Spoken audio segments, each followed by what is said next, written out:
एक दिन एक 15 साल के लड़के ने अपनी माँ से कहा, मैं सेना में भर्ती होना चाहता हूँ, मैं युद्ध में लड़ना चाहता हूँ। उसकी माँ बहुत डरी हुई थी। वह जानती थी कि युद्ध का मैदान जानलेवा है। उसने कहा, अगर तुम्हें कुछ हो गया तो मैं तुम्हारे दिवंगत पिता का सामना कैसे कर पाऊंगी। लेकिन लड़का दृढ़ था। मैंने मन बना लिया है, मुझे जाना ही होगा। उसकी माँ ने हताश होकर उसके मुंह पर थप्पड़ मारा और रोते हुए कहा, अगर तुम गए तो कभी वापस मत आना। अगली सुबह उसकी माँ के उठने से पहले ही लड़के ने अपना बैग पैक कर लिया।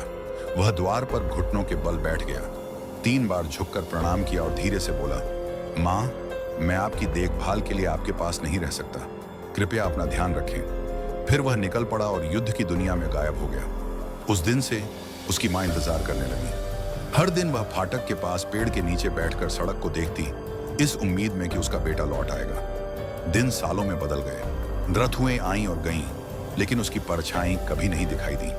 71 साल बाद एक बूढ़ा आदमी, एक 86 वर्षीय वयोवृद्ध अपने गांव लौटा। उसने प्रवेश द्वार पर कुछ बच्चों से पूछा, क्या यहाँ कोई 100 साल से ज्यादा उम्र का बुजुर्ग है? बच्चों ने इशारा किया। हाँ, एक दादी हैं, 106 साल की। वह हर दिन उस पेड़ के नीचे बैठकर किसी का इंतजार करती है। सैनिक का दिल रुक गया। वह दौड़कर घर पहुंचा और वहां वह थी, उसकी माँ, बूढ़ी कमजोर, अभी भी उसी पेड़ के नीचे इंतजार कर रही थी। वयोवृद्ध घुटनों के बल गिर पड़ा और रोने लगा। माँ, मुझे माफ करना, मुझे बहुत माफ करना।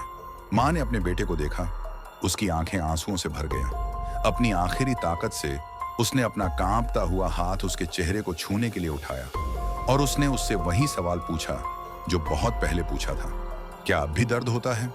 उसका बेटा आंसुओं के बीच मुस्कुराया, अब दर्द नहीं होता। यह सुनकर माँ के दिल को आखिरकार शांति मिली। उसने आंखें बंद की और अपने बेटे की बाहों में चल बसी।